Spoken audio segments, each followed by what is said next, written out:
В эфире программа «Актуальное интервью», в студии Анастасия Кобызева.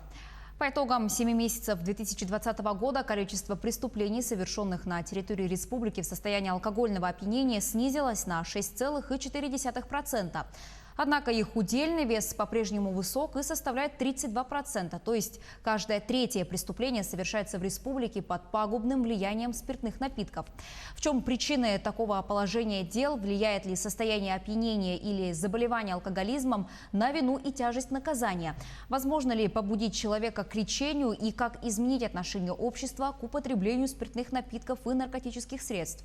Об этом мы поговорим со старшим прокурором отдела по надзору за уголовно-процессуальной и оперативно-розыскной деятельностью правоохранительных органов прокуратуры Якутии, советником юстиции Антониной Ускеевой.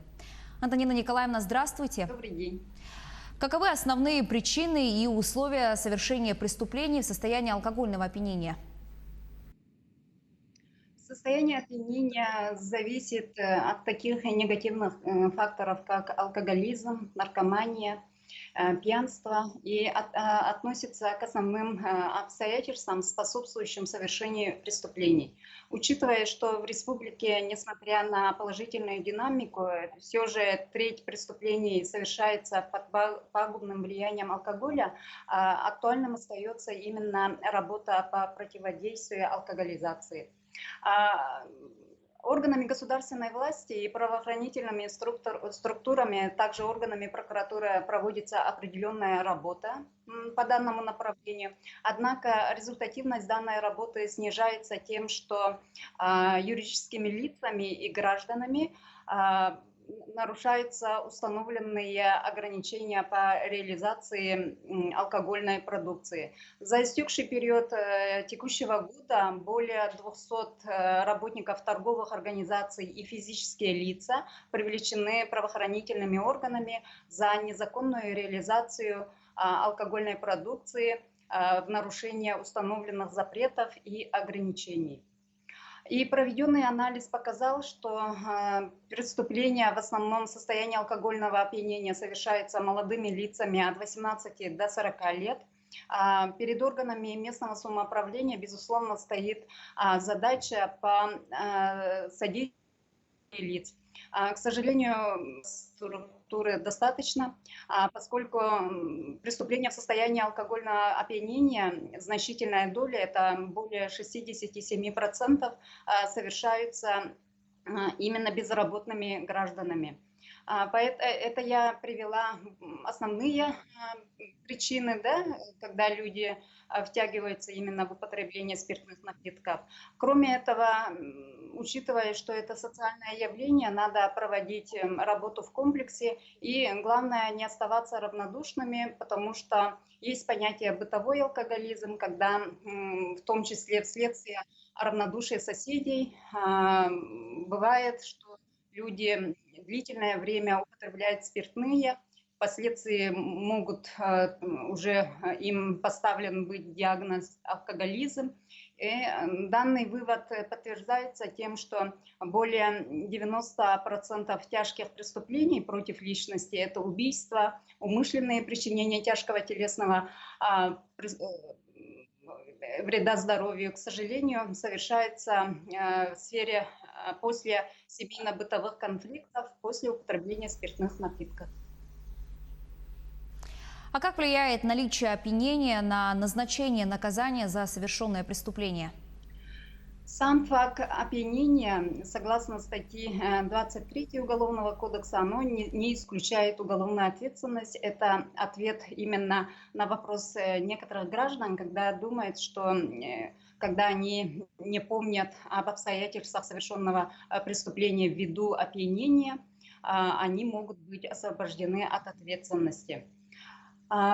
Сам факт простого опьянения также не влияет на решение вопроса о вменяемости виновного лица.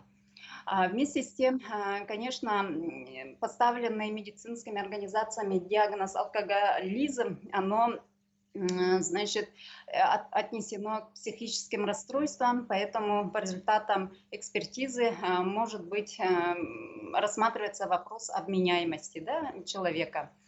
И в 2013 году законодателем статью 63 Уголовного кодекса введена новая часть, согласно которой судья может с учетом обстоятельств совершенного преступления и личности обвиняемого совершение преступления в состоянии алкогольного опьянения отнести к тяжким, отягчающим вину обстоятельствам. А сам факт опьянения, к сожалению, законодателям не отнесено именно к перечню отягчающих обстоятельств. Поэтому каждый судья при рассмотрении уголовного дела, да, подходит к данному вопросу индивидуально. А существуют ли какие-либо правовые меры, направленные на побуждение к добровольному лечению от алкоголизма или наркомании? На сегодняшний день действующим уголовным законодательством есть понятие отсрочки исполнения уголовного наказания, если человек изъявил желание добровольно пройти курс лечения от наркомании. К сожалению, законодателям именно факт желания граждан от лечения от алкоголизма не предусматривает никаких правовых последствий. Но и поэтому, конечно, как юристы, мы видим вот именно данную норму бы ввести в действующее законодательство. А как влияет уровень правовой культуры населения на обеспечение законопослушного поведения? Безусловно, сам факт, уровень правовой культуры и проводимая работа всеми правоохранительными структурами, правозащитными организациями, органами прокуратуры и органами государственной власти, да, по повышению правовой культуры, мы считаем, имеет свои результаты, мы их видим налицо. Вот отрадно, что сейчас поколение новое, да, для них не модно пить, да. Мы, допустим, если сравнить последние 10, 15, даже 20 лет, да, мы на улицах нашей столицы или городов не видим людей, да, праздно гуляющих и употребляющих пиво, спиртное. Мы считаем, это есть результат именно повышения правовой культуры населения. И поэтому в рамках реализации государственной программы по противодействию алкоголизации во всех образовательных организациях разработаны программы, уроки именно здорового образа жизни. И медицинские организации в данной работе тоже подключаются. И, конечно, воспитание должно осуществляться, конечно, в семье, потому что родители – это пример для детей. Антонина Николаевна, что бы вы порекомендовали нашим телезрителям, которые положительно относятся к употреблению алкоголя или наркотических средств? Ну, конечно, алкоголизация и наркомания являются социальными и негативными явлениями, да, и одного нашего выступления или беседы, конечно, если мы переубедим одного человека, и то это будет являться результатом. И еще раз повторю, конечно, профилактическую работу надо проводить в комплексе. И те люди, которые, к сожалению, страдают алкоголизмом или уже начинают злоупотреблять спиртными напитками, они в первую очередь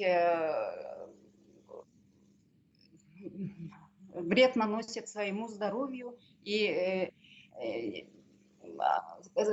своему окружению, близкими, да, и существенный риск повышается именно когда пьяный человек или становится жертвой преступления, или сам может совершить преступление.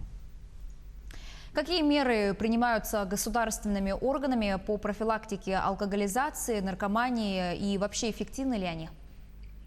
На федеральном уровне и органами государственной власти республики реализуются государственные программы. Так, на российском уровне, как вы знаете, принята стратегия, да, о национальной безопасности и смерть от алкоголизма и совершение преступлений в состоянии опьянения отнесены к одним из основных индикаторов, да, показателей реализации данных программ.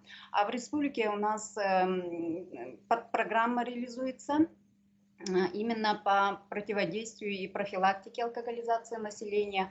И в рамках реализации данной программы у нас действуют волонтерские движения, общественные движения, оказываются государственные услуги социальные по лечению от алкоголизма. Вот у нас здесь в Нюрбинском районе есть профилактории, в Якутске тоже действуют.